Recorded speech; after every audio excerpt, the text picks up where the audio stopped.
গাজায় যুদ্ধবন্ধ সহ বিভিন্ন দাবিতে বেশ কিছুদিন ধরে বিক্ষোভ চালিয়ে যাচ্ছেন কলম্বিয়া ইউনিভার্সিটির শিক্ষার্থীরা।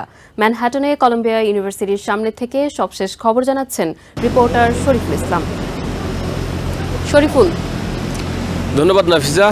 আপনি দেখতে পাচ্ছেন আমার পেছনে কলম্বিয়া ইউনিভার্সিটির ঠিক সম্মুখভাগ, যেখানে গত কয়েকদিন ধরে সপ্তাহখানেকের বেশি সময় ধরে এখানে শিক্ষার্থীরা যুদ্ধ বন্ধ সহ বিভিন্ন দাবিতে মূলত আন্দোলন বিক্ষোভ করে আসছিল। আমি সকাল থেকে শিক্ষার্থীদের যে জায়গাটি আন্দোলন হওয়ার কথা বা জমায়েত হওয়ার কথা সেখানটিতে আমি দেখতে পাইনি।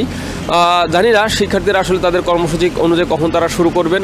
তবে গুরুত্বপূর্ণ একটি বিষয় আমি আপনার সাথে শেয়ার করতে চাই, সেটা হচ্ছে ইউনিভার্সিটি কর্তৃপক্ষ একাডেমিক কার্যক্রমে যেন কোনোভাবে বাধা বা বিঘ্ন না হয়, সে কারণে তারা 48 ঘন্টা সময় দিয়ে দিয়েছে আন্দোলনকারীদেরকে, যাতে 48 ঘন্টার মধ্যে তারা গুরুত্বপূর্ণ কিছু বিষয়ে সিদ্ধান্ত গ্রহণ করতে পারেন। তার মধ্যে উল্লেখযোগ্য হচ্ছে গত শনিবার থেকে আপনি জানেন যে এই ক্যাম্পাসে শিক্ষার্থীরা টেন্ট বা তাঁবু টানিয়ে এখানে অবস্থান করছিল, যেন একাডেমিক কার্যক্রমের জন্য বাধাগ্রস্ত না হয়। সে কারণে কর্তৃপক্ষ যে 48 ঘন্টা সময় সীমা বেঁধে দেওয়া আছে কিছু বিষয় ঐক্যমত পৌঁছানোর জন্য, তার মধ্যে অন্যতম হচ্ছে টেন্ট তুলে নেওয়া।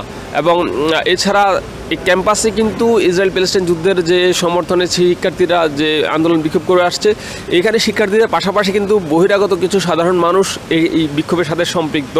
তো কর্তৃপক্ষ এই যে বহিরাগত তাদেরকেও এই আন্দোলনের সাথে সম্পৃক্ত করার বিষয়ে শিক্ষার্থীদের সাথে কথা বলেছে, যেন বাইরের শিক্ষার্থীরা বা সাধারণ মানুষ যেন এই শিক্ষার্থীদের এই আন্দোলনের সাথে সম্পৃক্ত না হয়।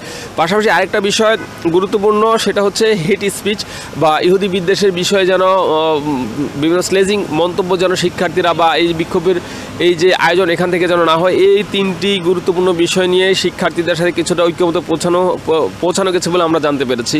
এবং এই ক্ষেত্রে সিদ্ধান্ত পৌঁছানোর বিষয়ে 48 ঘন্টার সময় বেঁধে দিয়েছে কর্তৃপক্ষ। তো আমরা আসলে সময়করণের সাথে সাথে হয়তো বলতে পারবো বাকিটা আসলে এই যে ঐক্যমত পৌঁছানোর বিষয়ে কতটুকু অগ্রগতি হলো বা কী অবস্থা। এছাড়া শিক্ষার্থীরা আবার এখানে কখন জমায়েত হবেন সে বিষয়ে যদি কোনো আপডেট থেকে থাকে আমি আপনার মাধ্যমে সবাইকে জানাতে পারবো। নিউ ইয়র্ক থেকে সম্প্রচারিত TVN 24 টেলিভিশন, বিশ্বজুড়ে বাঙালির কণ্ঠস্বর।